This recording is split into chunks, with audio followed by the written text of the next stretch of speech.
a C-17 and a Voyager will fly to the Caribbean to deliver rations, water, medical equipment and other humanitarian aid. 30 soldiers will leave RAF Brize Norton for the Caribbean today, a combination of both Royal Marines and Royal Engineers. The supply ship RAF Mount Bay has already been deployed to help deal with the aftermath of Hurricane Irma with 40 Royal Marines on board, as well as Army engineers and equipment. HMS Ocean will head to Gibraltar to pick up relief supplies before joining her. RAF Mount Bay is currently in the British Virgin Islands and yesterday was assisting in Anguilla.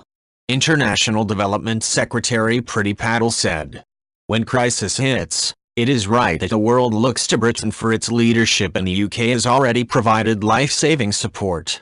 The UK has already sent emergency UK aid relief supplies including 200 shelter kits, each able to support a family of 5, providing immediate relief to 1,000 people who have lost their homes.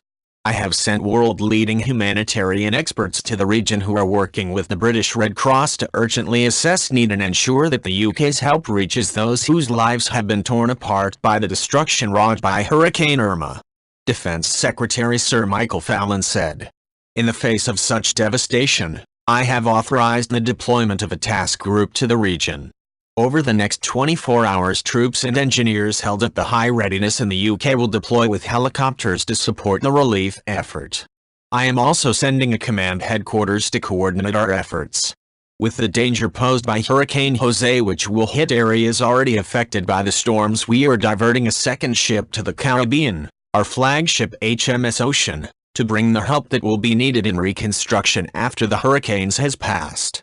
Additionally, Team Rubicon has a team in transit to the Caribbean to assess the humanitarian requirements after Hurricane Irma slammed into islands causing widespread devastation. Team Rubicon's primary mission is to enable ex-servicemen and women to rapidly provide relief to those affected by disasters, be they domestic or international.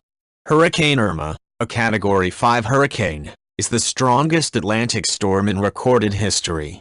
Irma is forecast to remain a powerful Category 4 or 5 hurricane during the coming hours and days. It is highly likely to affect the islands within the next 48 hours, bringing with it dangerous winds, storm surges, and extreme rainfall, along with rough surf and rip currents. There is potential for significant humanitarian impact. Many thousands of people have been evacuated into emergency shelters. The hurricane has destroyed buildings and caused major flooding. Director of Field Operations Oz Lane said, "It's clear that Hurricane Irma has absolutely devastated the affected islands, destroying buildings, leaving families homeless and seeing a tragic loss of life. The local communities are going to face enormous challenges in the coming days, weeks and even months. Team Rubicon will be assessing what the immediate humanitarian priorities are and what resources we need to mobilize to provide support. Our team in the UK will continue to monitor the path of Hurricane Irma as well as Hurricane Jose, which has the capacity to cause a devastating secondary impact." If you like this video, please leave a like and subscribe.